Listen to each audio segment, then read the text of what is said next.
ായ നമ സരസ്വത്യൈ നമ ശ്രീ ഗുരുഭ്യോ നമ.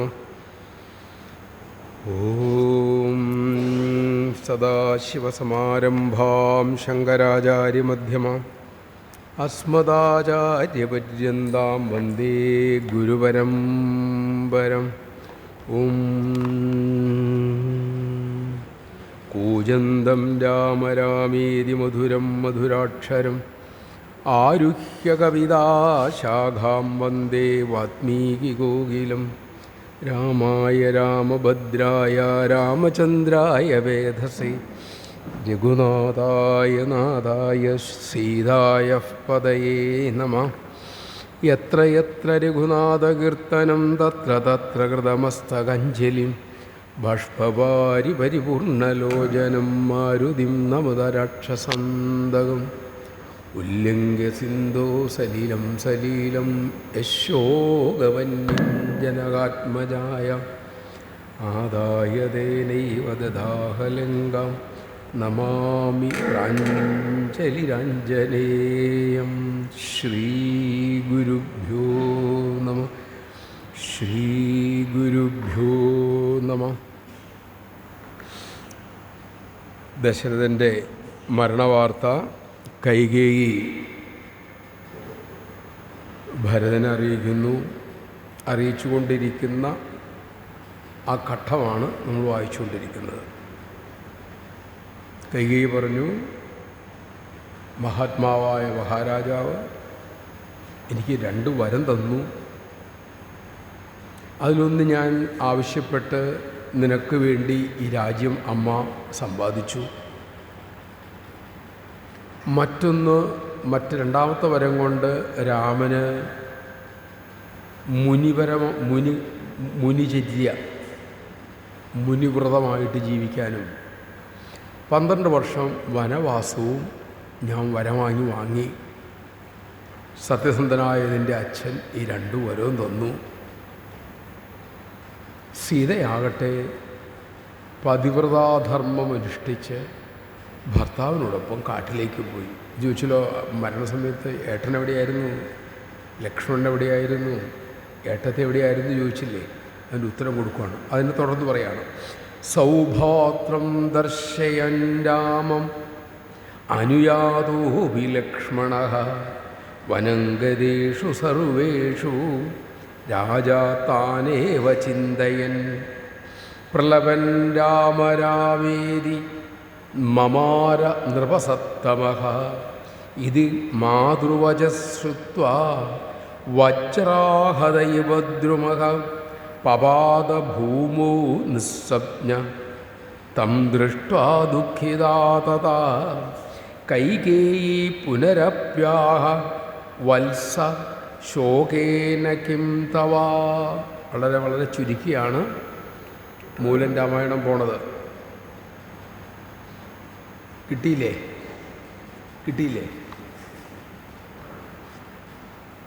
അയോധ്യാകാന്ഡം 7-ാം സർഗം 76-ാമത്തെ. ചിലപ്പോൾ 1-2 ശ്ലോകം അങ്ങോട്ടൊക്കെ മാറിയായിരിക്കും. അയോധ്യാകാന്ഡം. സൗഭ്രാത്രം കൂടെ പിറന്നവൻ, ദർശയൻ ആ കൂടെ പിറന്നവനോട് കൂറുകാട്ടി. ലക്ഷ്മണൻ ഏട്ടനോട് സ്നേഹം കാണിച്ചു എന്നതും കൂടപ്പിറപ്പല്ലേടാന്ന് ചോദിക്കാറില്ലേ? ഇതിപ്പോൾ ഇപ്പോഴത്തെ പിള്ളേർക്ക് പറഞ്ഞാൽ മനസ്സിലാവില്ല. കാരണം കൂടെ ആരും പിറക്കാറില്ല, ഒരു ഉച്ചയ്ക്കല്ലേ ഉണ്ടാവാറുള്ളൂ. ഈ 2 പേരുണ്ടെങ്കിൽ പോലും കൂടപ്പിറപ്പെന്ന് പറയാൻ പറ്റില്ല. കാരണം ഒരാൾ പഠിച്ചു പോയി, പിന്നെ ഇവൻ ഒറ്റയ്ക്കായി. 3, 4, 5 കുട്ടികളൊക്കെ വളരുമ്പോഴാണ് കൂടപ്പിറപ്പിൻ്റെയൊക്കെ വിലയും നിലയും അതിൻ്റെ സുഖവും തിരിച്ചറിയുള്ളൂ.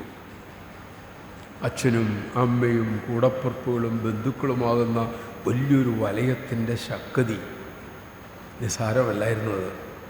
ഇതെല്ലാം അന്ധമായ പാശ്ചാത്യ അനുകരണം കൊണ്ട് നമുക്ക് നഷ്ടമായി. ആണ് കൂടപ്പിറന്നവരോട് കൂറുകാട്ടി. ആര്? ലക്ഷ്മണൻ. ലക്ഷ്മണഃ അപ്പി അനുജൻ എന്തു ചെയ്തു? രാമം അനുയാതഃ ഏട്ടൻ്റെ കൂടെ പോയി. എൻ്റെ ഏട്ടനില്ലാത്തയിടത്ത് എനിക്ക് വേണ്ട, ഭാര്യ പോയാൽ മനസ്സിലാക്കാം. പക്ഷെ അനുജനോ? അനുജൻ കല്യാണം കഴിച്ചതാ, വേണം ഇവിടെ നിന്നാൽ മതി. ഭാര്യയെപ്പോലും കൂടെ കൊണ്ടത്. എന്തുകൊണ്ടാണ് ഭാര്യ കൂടെ കൊണ്ടായിരുന്നത്? ഭാര്യ കൂടെ പോയാൽ ഏട്ടനെ പരിചരിക്കാൻ അവസരം കിട്ടില്ല. കറണ്ട് വരുമ്പോൾ പോവുകയും ചെയ്യും. അതുകൊണ്ട് വിഷമമൊക്കെ ഉണ്ടാവും. കേൾക്കാമല്ലോ അല്ലേ? മൈക്കിനേക്കാൾ സുഖമായിരിക്കും ഇപ്പോഴായിരിക്കും അല്ലേ? മറ്റേ മുഴക്കമുണ്ട്. അപ്പോൾ ഏട്ടൻ ഒറ്റയ്ക്കായി ജീവിക്കുന്നത് ചിന്തിക്കാൻ പോലും സാധിക്കാത്ത ആ അനുജൻ ഒരു കാലത്ത് നമ്മുടെ നാട്ടിൽ ഈ ജ്യേഷ്ഠാനുജ ബന്ധങ്ങളൊക്കെ അത്ര തീവ്രമായിരുന്നു. അത് നമ്മൾ വീട്ടിൽ നിന്ന് അനിയനെ നോക്കണം എന്നൊന്നും നോക്കി പറഞ്ഞതല്ല. നമ്മളുടെ രാമായണ പഠനം, നാമജപം, അതുപോലെ കേട്ട കഥകൾ, പാഠപുസ്തകത്തിലെ കഥകളൊക്കെ നമ്മളറിയാതെ അതിൻ്റെ ശക്തി നമ്മൾ ചെലുത്തിയിട്ടുണ്ട്. ഇന്ന് കുട്ടികളത് ചെല്ലുന്നില്ല. കാരണം കുട്ടികളത് പഠിക്കുന്നില്ല, കേൾക്കുന്നില്ല, കാണുന്നില്ല. എനിക്ക് എൻ്റെ കാര്യം എന്ന് മാത്രമേ അവൻ അറിയുന്നുള്ളൂ.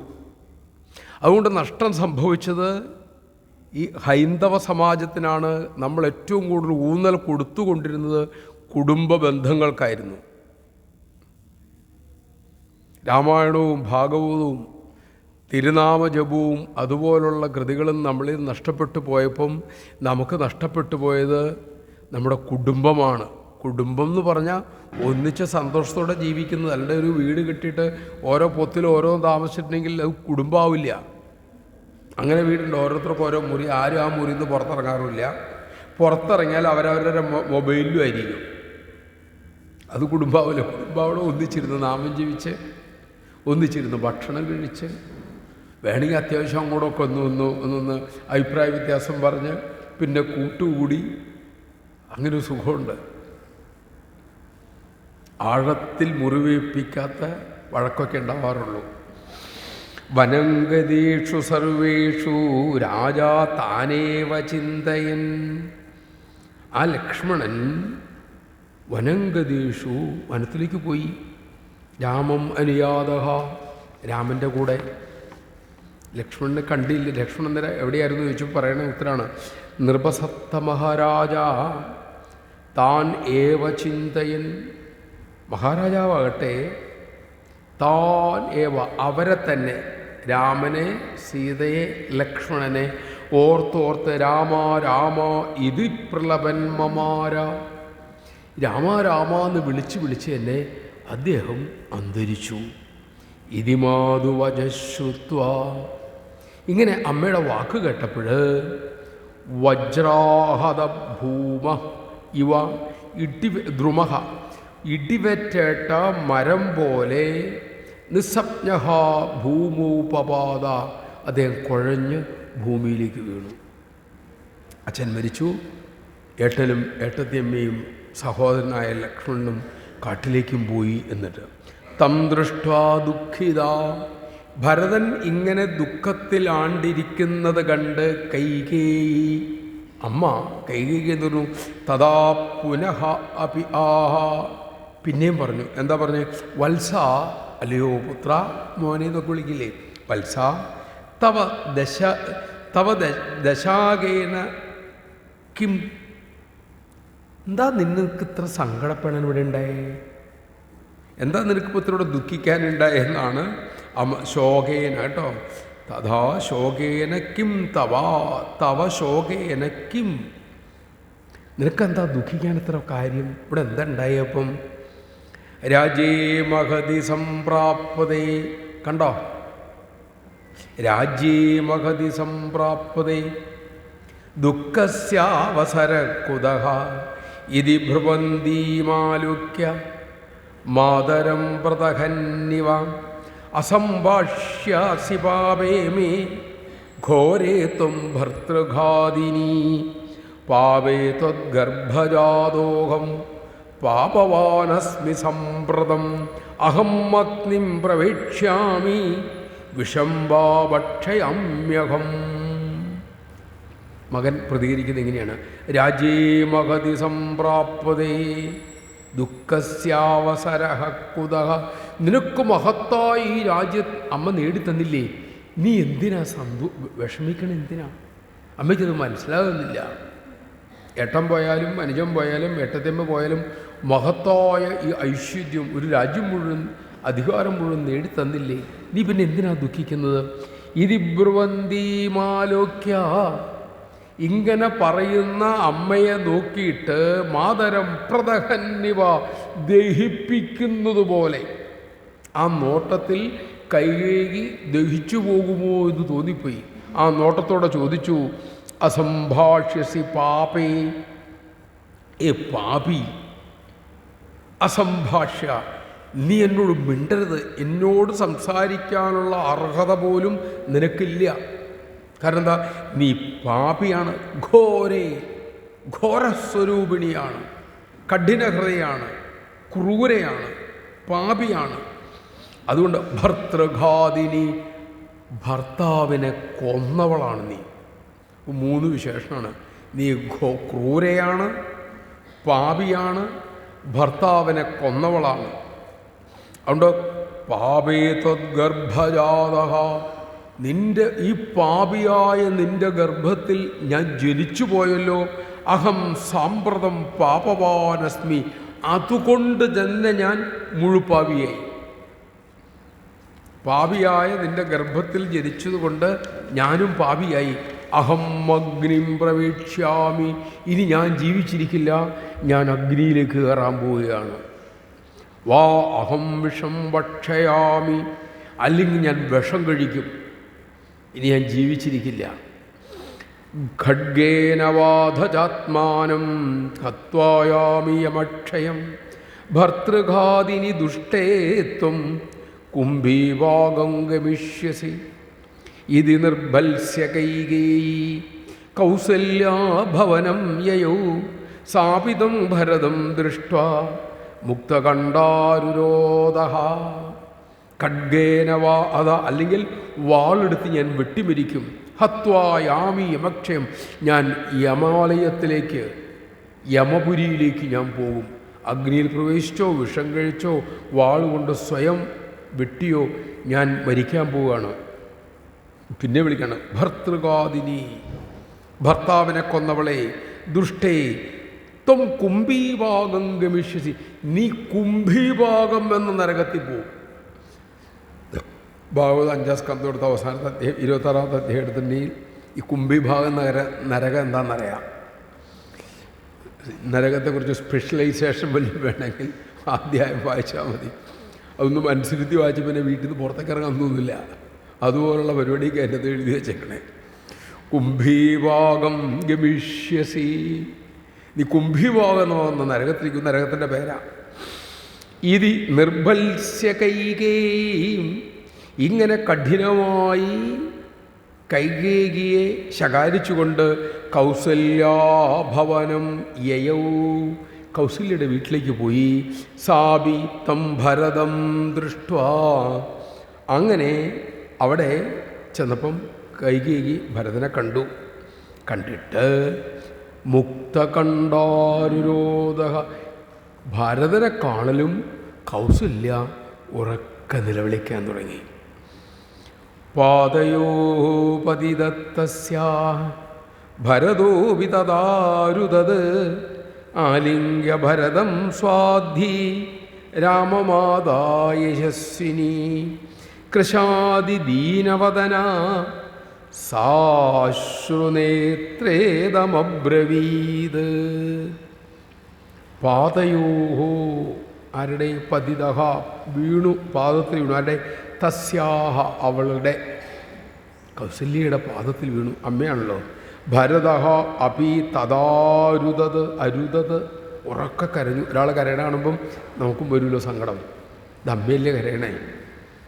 ഇത് ഈ 4 മക്കൾക്കും 3 പേരും സ്വന്തം അമ്മയെ പോലെയാണ്. കൗസല്യയുടെ സങ്കടം കണ്ട് സഹിക്കവയ്യാതെ ഭരതനും ഉറക്കെ കരഞ്ഞു. ആലിംഗ്യ ഭരതം സ്വാധി, ആ സ്വാധി, ആ സുഹൃതിനിയായ കൗസല്യ ഭരതനെ കെട്ടിപ്പിടിച്ചു, ആലിംഗനം ചെയ്തു.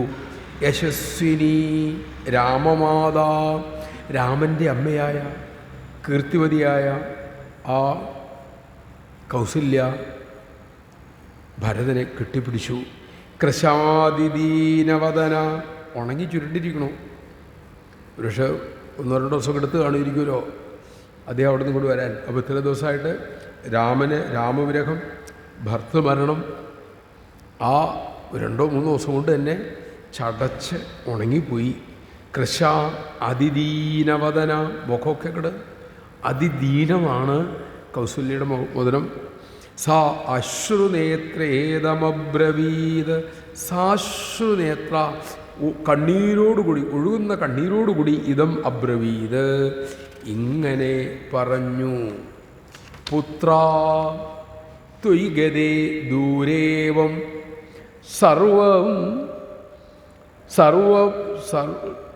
സർവഭൂതിദം ഭൂതിദം ഉക്തം മാത്രാശുതം സർവം ത്വയാദേ മാതൃചിഷ്ഠിതം. സ്വയം സർവം അഭൂത് ഇതാട്ടോ. പുത്ര, അല്ലയോ പുത്ര, ത്വയി ഗതേ ദൂരം ഏകാ, നീ ദൂരത്ത് പോയപ്പം എന്ന് പറഞ്ഞാൽ അമ്മാവൻ്റെ അടുത്ത് പോയപ്പം എന്ത് സംഭവിച്ചു?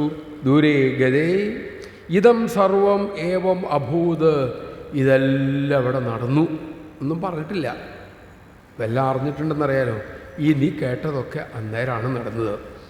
ഉക്തം മാത്രാ ശ്രുതം സർവം, നീ നിൻ്റെ അമ്മ പറഞ്ഞ എല്ലാം പറഞ്ഞു കാണൂലോ, വേറെ എവിടെ നിന്നറിയാനാ. ഉക്തം മാത്രാ ശ്രുതം സർവം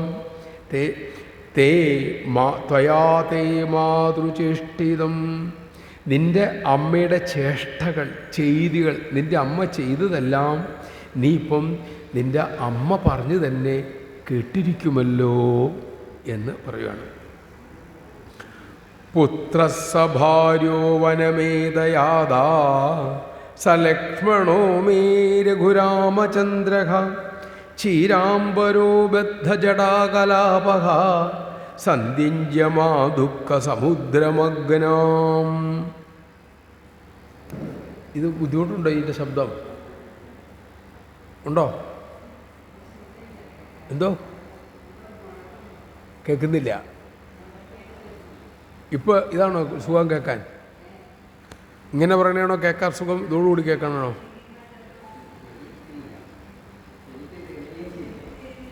തിരിയുന്നില്ല.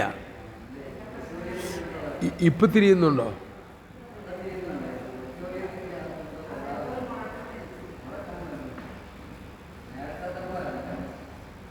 എന്നാൽ പിന്നെ ഇതില്ലാതെ പറയാം. ഇപ്പം ക്ലിയർ അല്ലേ? അത് കയറും, അത് വേറെ അല്ലേ? ഇതില്ലെങ്കിൽ റെക്കോർഡാവില്ലേ? മൈക്കൊന്നും കേൾക്കുന്നില്ല. മൈക്ക് കേൾക്കണ്ട, ഇവർ കേൾക്കുന്നില്ല. ഓങ്കാരം മാത്രമേ കേൾക്കണുള്ളൂ. അല്ല, ഇപ്പം ഇതില്ലെങ്കിൽ ഇത് പിടിച്ചോളൂലോ. മൈക്ക് വഴിയല്ലല്ലോ ഇത് പോണേ. അതെ, ഈ മൊബൈലിൽ പോണ ഇത് കൂടെ പൊക്കോളൂലോ, മൈക്കില്ലെങ്കിലും. ഇല്ല, അപ്പോൾ കുഴപ്പമില്ല. പുത്രസഭാരോ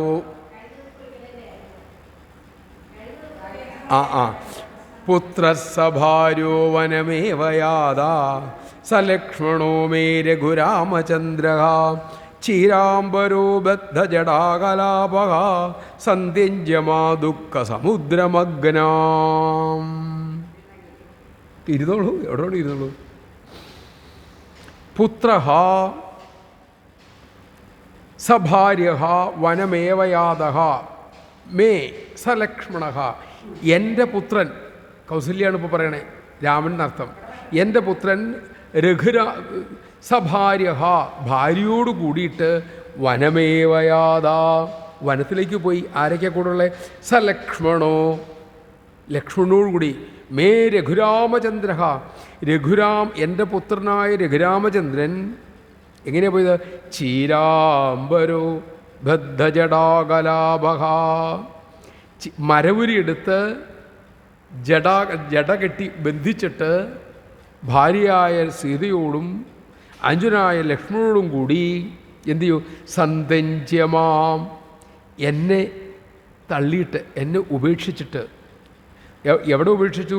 ദുഃഖ സമുദ്രമഗ്നാം മാം, അതിഭീകരമായ ദുഃഖക്കടലിൽ മുങ്ങിക്കിടക്കുന്ന എന്നെ ഉപേക്ഷിച്ചിട്ട് ലക്ഷ്മണനോടും ഭാര്യയോടുമൊത്ത് വനം യാതഹ, വനത്തിലേക്ക് പോയി.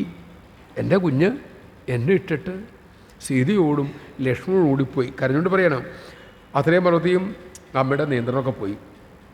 ഹാ രാമ ഹാ മേ രഘുവംശനാഥ ജാതോസി മേ ത്വം ഭരതപരാത് പരമാത്മാ തഥാപി ദുഃഖം ന ജഹാതി മാം വൈ വിധിർബലിയാനിധി മേ മനീഷാ.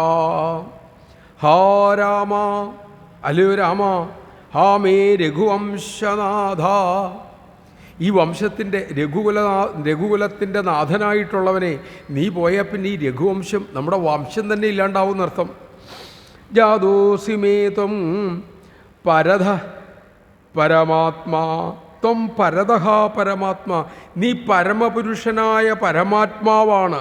തഥാമി മേ ജാതഃ അസി, ഈ പരമപുരുഷനാണ്, എൻ്റെ ഗർഭത്തിൽ പിറന്നവനാണല്ലോ നീ. കൗസല്യക്കറിയാം, ഇതിലെ അധ്യാത്മരാമായണത്തിലെ കൗസല്യക്കറിയാം, ഈ ജനിച്ചത് സാക്ഷാൽ ജഗദീശ്വരനാണെന്നറിയാം. തഥാപി ദുഃഖം ന ജഹാതി മാം വൈ, ദുഃഖം മാന, നീ എനിക്ക് ദുഃഖം താങ്ങാൻ പറ്റുന്നില്ല. ജഹാതി വൈ, എന്നെ വിടുന്നതേയില്ല ദുഃഖം. വിധിഹി ബലിയാൻ ഇതിമേ മനീഷ, വിധിയാണ് ഏറ്റവും ശക്തൻ എന്ന് എനിക്കിപ്പം മനസ്സിലായി.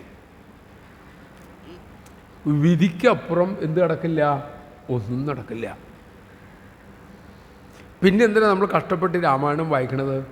തല വരച്ചേക്കണം, ഒരു വായിച്ചാലും വരും, വായിച്ചില്ലെങ്കിലും വരും. പിന്നെ നമുക്ക് ആ സമയം കൊണ്ട് വല്ല കാപ്പി കുടിച്ചോ സിനിമയും കണ്ടോ അല്ലേ, ഒക്കെ അല്ലെ കള്ളു കുടിച്ചൊക്കെ നടക്കരുതോ? അപ്പോൾ വിധി ഉണ്ടോയെന്ന് വെച്ചാൽ ഉണ്ട്, വിധി ഉണ്ടോയെന്ന് വെച്ചാൽ വിധിയില്ല. അതെന്താ അങ്ങനെ ഉത്തരം പറയണേ?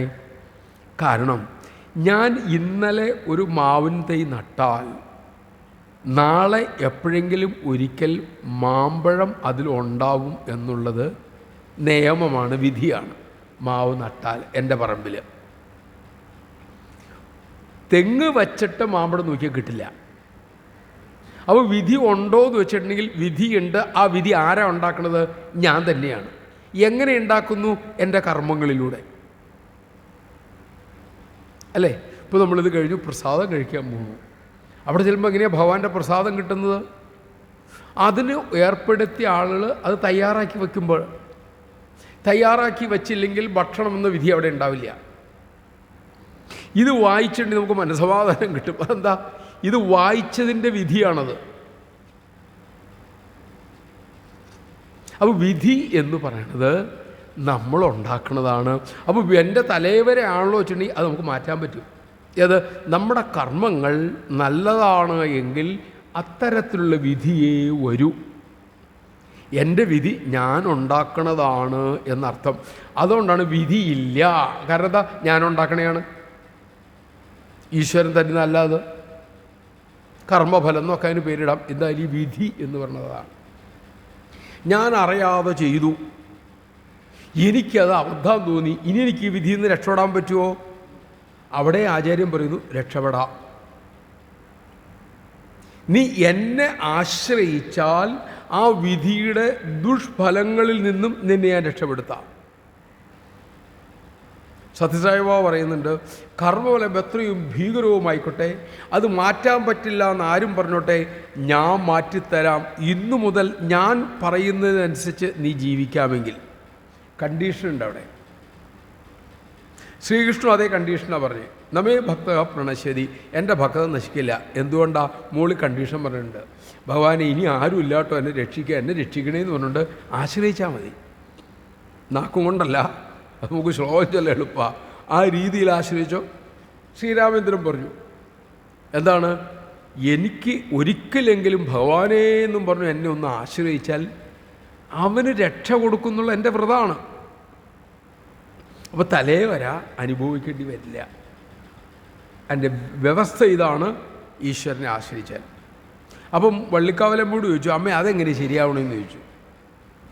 ഈ വിധി നമ്മൾ ചെയ്ത കർമ്മത്തിന് നമ്മൾ അനുഭവിച്ചല്ലേ പറ്റുള്ളൂ. ഇവരൊക്കെയാണ് വളരെ ലളിതമായിട്ട്, എന്തുകൊണ്ടാണ് അവതാരങ്ങൾക്കൊരു ഉദാഹരണം പറയാൻ എളുപ്പമാണ്.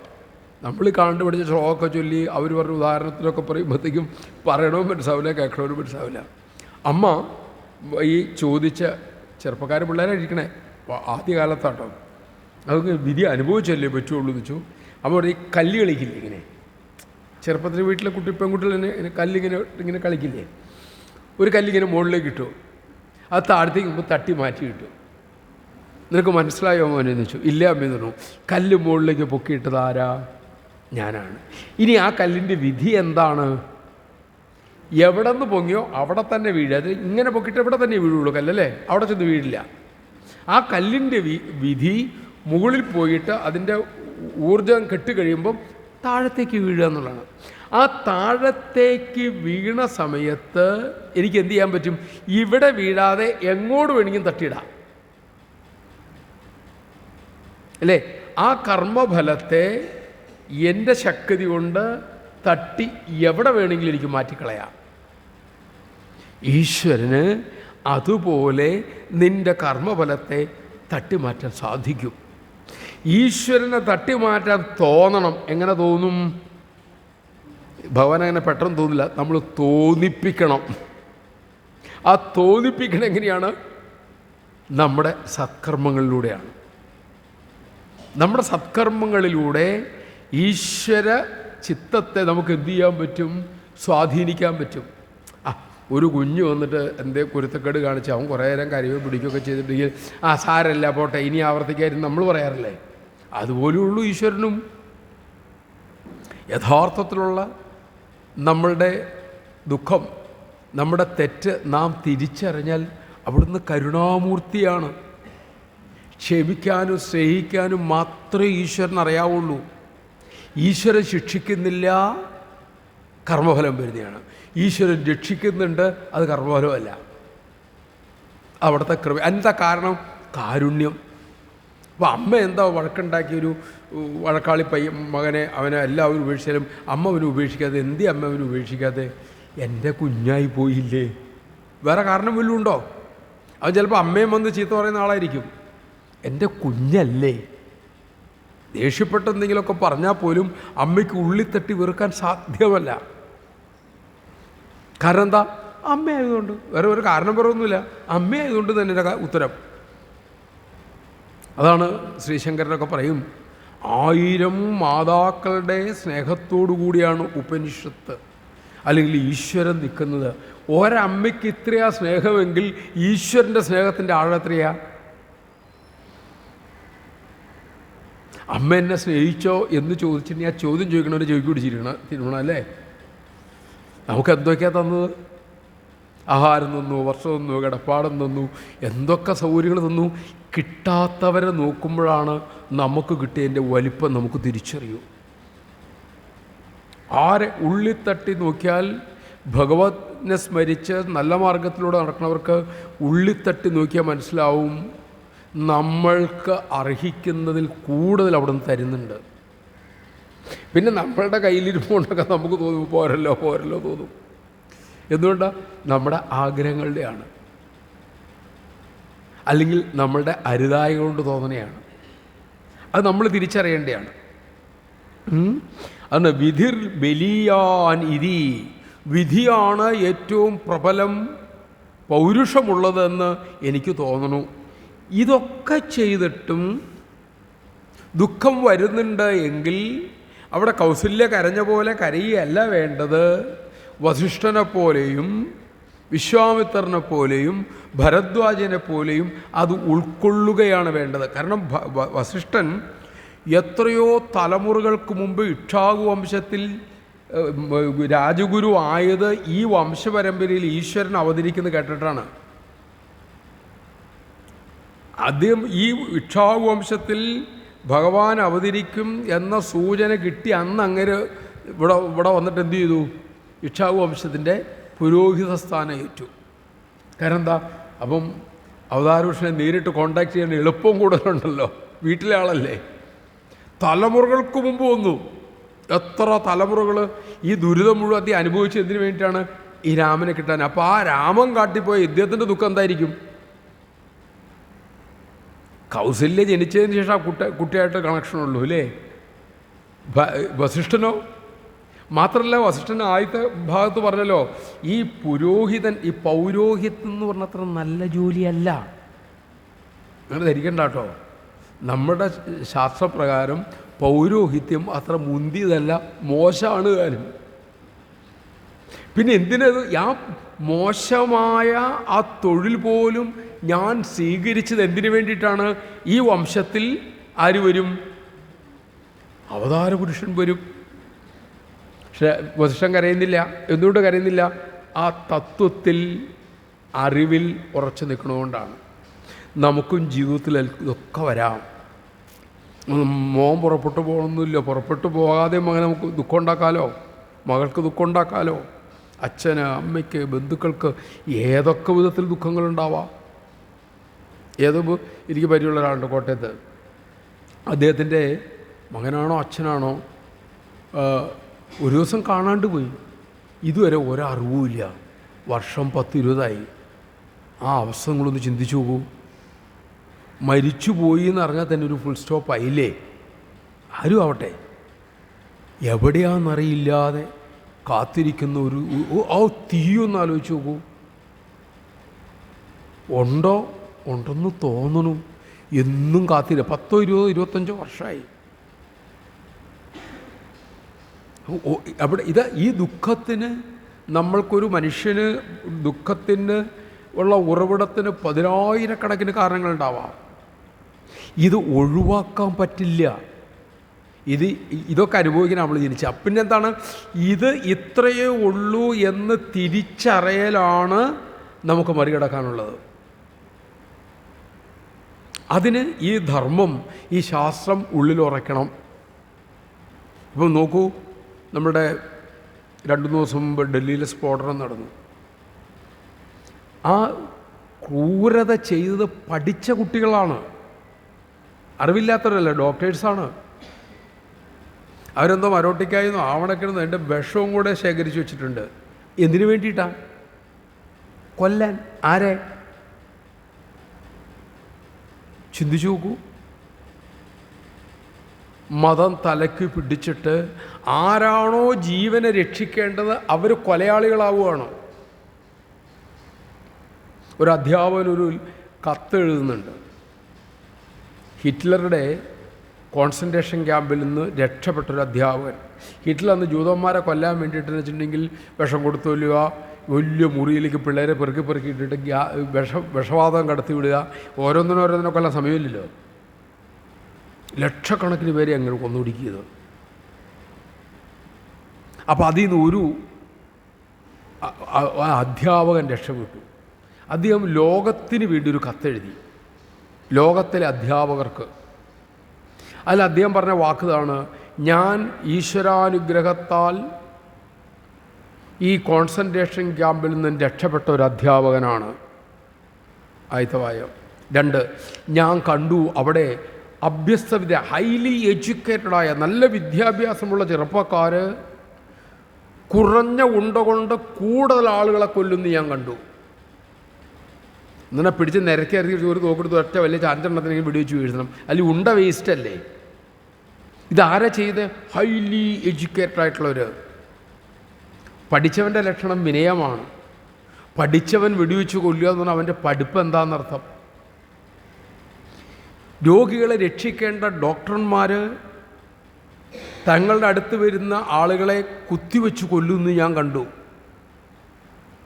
ഉണ്ട ചിലവഴൊക്കെ ലാഭത്തിന് വേണ്ടിയിട്ടാണേ. ചിലവരെ ഞരമ്പ് മുറിച്ചിടുക. ഒരു ഉണ്ടയ്ക്ക് എത്ര രൂപ മുടക്കില്ലേ? ഇതാരെ ചെയ്യുന്നത്? വൈദ്യന്മാർ, ഡോക്ടർമാർ, ഹെഡ് നേഴ്സന്മാർ. മിഡ് വൈഫ് എന്ന് അദ്ദേഹം ഉപയോഗിച്ചപ്പോൾ അതൊന്നും തോന്നുന്നു. ഈ നേഴ്സമ്മമാർ ആണ് കുഞ്ഞുങ്ങളെ മുഴുവൻ കൊന്നൊടുക്കുന്നത്. നേഴ്സ് എന്ന് പറഞ്ഞ പദത്തിൻ്റെ എൻ്റെ അർത്ഥം എന്താ? നമുക്ക് കേൾക്കുമ്പോഴൊരു വാത്സല്യത്തോടു കൂടി രോഗികളെ നോക്കുന്നത്. അതാണല്ലോ അവരുടെ ഒരു മുഖമുദ്ര. അത് കുഞ്ഞുങ്ങളെ വാത്സല്യിക്കേണ്ട അമ്മമാരെ, മാതൃത്വമുള്ളവരാണല്ലോ സ്ത്രീകൾ. അവരാണ് കുഞ്ഞുങ്ങളെ കൊന്നൊടുക്കുന്നത്, നൂറുകണക്കിന് കുഞ്ഞുങ്ങളെ. ഈ വിദ്യാഭ്യാസം കൊണ്ട് നമ്മൾ എങ്ങോട്ട് പോകുന്നു? രാക്ഷസന്മാരെയല്ലേ നമ്മുടെ വിദ്യാഭ്യാസം സൃഷ്ടിച്ചിരിക്കുന്നത്. ഇതിനൊരു മാറ്റം വേണ്ടേ? അധ്യാപകരെ നിങ്ങൾ ശ്രദ്ധിക്കൂ എന്ന് പറഞ്ഞ അദ്ദേഹം എഴുതിയൊരു കത്തുണ്ട്. അതിൻ്റെ നേർമുഖമല്ലേ ഇവിടെ നിന്ന് കണ്ടത്? ചിന്തിച്ചു നോക്കൂ. ഡോക്ടർക്ക് പഠിച്ച് ഡോക്ടറായി രോഗികളെ ചികിത്സിക്കേണ്ടവർ ആശുപത്രിയെ മറയാക്കി വിഷം തയ്യാറാക്കുക, പടക്കോപ്പുകൾ ഒരുക്കുക. ഏതൊക്കെ അളവിൽ വിഷം കൊടുത്താൽ ആളുകൾ മരിക്കുന്നു ചെയ്യുക. എന്തുകൊണ്ടാണ്? ഈ ധർമ്മബോധം ഇല്ലാത്തതാണ് ഇതിൻ്റെയൊക്കെ കാരണം. അവർക്ക് കിട്ടേണ്ട യഥാർത്ഥ ധർമ്മത്തെക്കുറിച്ചുള്ള അറിവില്ലായ്മയാണ് ഈ മഹാപാപത്തിലേക്ക് അവരെ നയിക്കുന്നത്. ധർമ്മം പഠിച്ചിട്ടുണ്ടെങ്കിൽ, ധർമ്മം മനസ്സിലാക്കിയാൽ ഒരിക്കലും ചെയ്യാൻ പറ്റില്ല. ഈശ്വരൻ സ്നേഹസ്വരൂപനാണ് എങ്കിൽ ക്രൂരതയിലൂടെ എങ്ങനെ ഈശ്വരനിലേക്ക് എത്താൻ പറ്റും? സത്യസായിബാബ പറയും, സത്യസ്വരൂപനെ സത്യത്തിലൂടെ ലഭിക്കൂ, പ്രേമസ്വരൂപനെ പ്രേമത്തിലൂടെ ലഭിക്കൂ. ഈശ്വരനെ കിട്ടണമെങ്കിൽ എന്ത് വേണം? ഈശ്വരൻ്റെ രൂപം കരുണയാണ്. അപ്പോൾ കാരുണ്യമില്ലാത്തവനെ ഭഗവാനെ മനസ്സിലാവില്ല. ഈശ്വരൻ്റെ രൂപം സത്യമാണ്. സത്യത്തിൽ ജീവിക്കുന്നവനെ ഈശ്വരനെ കാണാൻ പറ്റുള്ളൂ. എൻ്റെ ശബരിമലയിൽ പോയിട്ട് കട്ടിലിളക്കി കൊണ്ടുപോകണവൻ അകത്തേക്ക് നോക്കിയിട്ടുണ്ടെങ്കിൽ അയ്യപ്പനെ കാണാൻ പറ്റില്ല. അയ്യപ്പൻ്റെ വിഗ്രഹം കാണാനേ പറ്റുള്ളൂ. സത്യസ്വരൂപനെ സത്യത്തിലൂടെ കാണാൻ സാധിക്കൂ. ഈ ധർമ്മത്തെ ആചരിച്ച് പ്രചണ്ഡമായി പ്രചരിപ്പിക്കേണ്ട കാലഘട്ടത്തിലാണ് നമ്മളിപ്പോൾ ജീവിക്കുന്നത്. ചിന്തിച്ചു നോക്കൂ.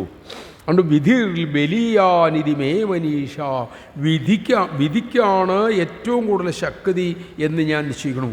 വിധിയെ നമുക്ക് നമ്മുടെ പൗരുഷം കൊണ്ടും ഈശ്വരാനുഗ്രഹം കൊണ്ടും തിരുത്താൻ പറ്റും. നമ്മുടെ യത്നം, ആ യത്നത്തിലൂടെ നമുക്ക് ലഭിക്കുന്ന ഈശ്വരാനുഗ്രഹം, ഇത് രണ്ടും ഉണ്ടെങ്കിൽ ഏതു വിധിയെയും നമുക്ക് മറികടക്കാൻ പറ്റും.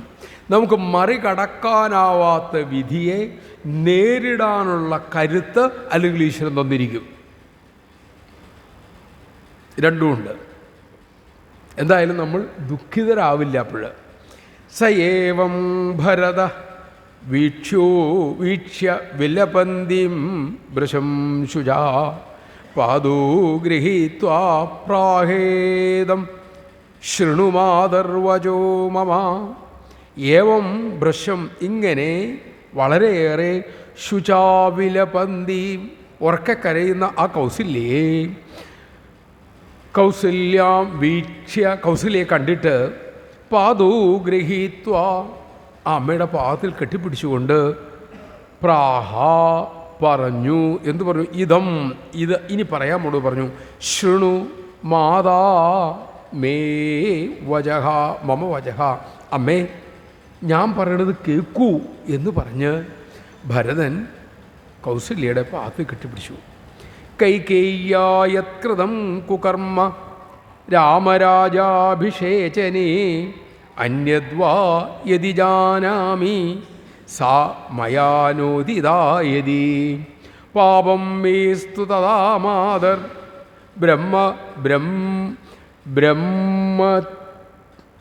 ബ്രഹ്മഹത്യാശതോദ്ഭവം ഹത്വാ വസിഷ്ഠം ഖഡ്ഗേന അരുന്ധത്യാ